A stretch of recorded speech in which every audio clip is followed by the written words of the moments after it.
बळवंतराव आव्हाड ज्येष्ठ पत्रकार आदी स्वीकृती महाराष्ट्र शासन कामगार नेते असंघटित श्रमिक कामगार नागरिक सहकारी पतसंस्थेचे संस्थापक कामगार संघटनेचे संस्थापक यांच्या वाढदिवसानिमित्त त्यांच्या कार्याचा थोडक्यात वृत्तांत 1962 साली ते 2025 पर्यंत केलेल्या कार्याचे आढावा व त्यांच्या वाढदिवसानिमित्त आवाज जनतेचा न्यूज मराठी चॅनल मित्र परिवाराच्या वतीने आपणास उदंड आयुष्याच्या अनंत शुभेच्छा। आपण विचारलेल्या प्रश्नानुसार मी साधारणतः या सामाजिक क्षेत्रात 1962 पासून कार्यरत आहे आणि हे सामाजिक कार्याची आवड असल्यामुळे पुरोगामी चळवळीचा असल्यामुळे नेहमी चळवळीच्या माध्यमातून संघर्षामध्ये मी थांबलेलो आहे। हा संघर्ष करीत असताना मला सर्वसामान्य श्रमिक कष्टकरी कामगार शेतकरी शेतमजूर यांची प्रश्न कशी सोडवावी तर कम्युनिस्ट पार्टीच्या माध्यमातून ज्यावेळेस मी त्यांच्या बरोबर असायचो त्यावेळेस या प्रश्नाची मला जाण झाली आणि मी असलेल्या सगळ्या घटकांना मदत करण्याचा प्रयत्न केला। 1962 ते 1970 पर्यंत मी या चळवळीमध्ये सहभागी होतो। 1970 साली मी फूड कॉर्पोरेशन ऑफ इंडिया या ठिकाणी मी सर्व्हिसला लागलो आणि तिथे कामगार चळवळीचं नेतृत्व मी केलं, सहकाराचं नेतृत्व केलं आणि त्या ठिकाणी असलेल्या अन्यायाविरुद्ध लढा हा देत असताना अनेक वेळा माझ्यावर पोलीस केसेस झालेले आहे, माझ्या ट्रान्सफर झालेले आहे मनमाड ते सोलापूर, मनमाड ते पुणा आणि त्यासुद्धा मी डिफेन्स काउन्सिल म्हणून स्वतः लढलो आणि मी बॅक टू मनमाड आलेलो आहे। या सगळ्या संघर्षातून मला शिकायला मिळालं का जीवनामध्ये सर्वसामान्य माणसाला जर न्याय द्यायचा असेल तर तुम्ही खंबीर असलं पाहिजे, तुमचं नेतृत्व खंबीर पाहिजे आणि यामध्ये स्वतः सर्वात महत्त्वाची गोष्ट का तुमचा अभ्यास पाहिजे।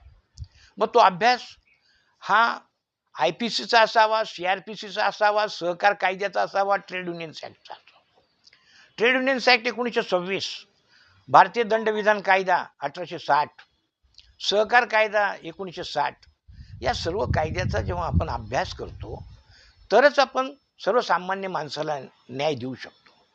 आणि अशा परिस्थितीमध्ये मी हे सर्व करीत असताना संघर्ष करीत असताना ह्या सगळ्यामध्ये मी काही यशस्वी झालो, काही ठिकाणी यश मिळालं नाही, परंतु या सगळ्या गोष्टी करीत असताना या माध्यमातून मी कामगार संघटना स्थापन केली।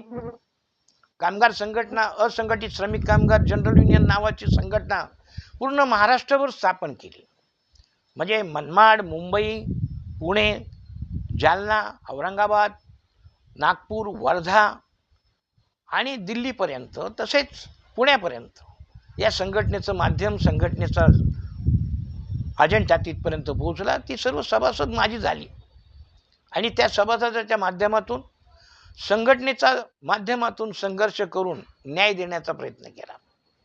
त्यानंतर असलेल्या कामगारांना पतसंस्थेची स्थापना करून त्यांना आर्थिक मदत मिळावी हा दृष्टिकोन समोर ठेवला।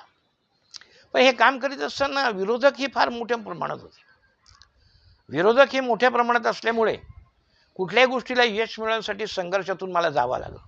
यश हे मिळालं पण ते 2 दिवसांनी लेट मिळालं हा महत्त्वाचा मुद्दा आहे। पण मी मागे बघितला नाही, शिवाय मी या संघर्षामध्ये कुठलंही नेतृत्व मला नाही आहे, माझ्या मागे कोणत्याही पक्षाचं पक्षबळ पाठबळ नाही, तरी पण मी या सर्व संघर्षातून मी इथपर्यंत आलेलो आहे आणि आजही वयाच्या आज 77 वर्षामध्ये मी प्रवेश करीत आहे। आजही मी कामगारांसाठी, सामाजिक क्षेत्रासाठी, श्रमिक कष्टकरी कामगारांसाठी मी लढा देतो, लढा देत राहील आणि या सर्व गोष्टी करण्यामागं उद्देश एकच आहे का तुम्ही या व्यवस्थेमध्ये जन्माला आलात तर तुमचं काम काय, कर्तव्य काय हा महत्त्वाचा भाग आहे।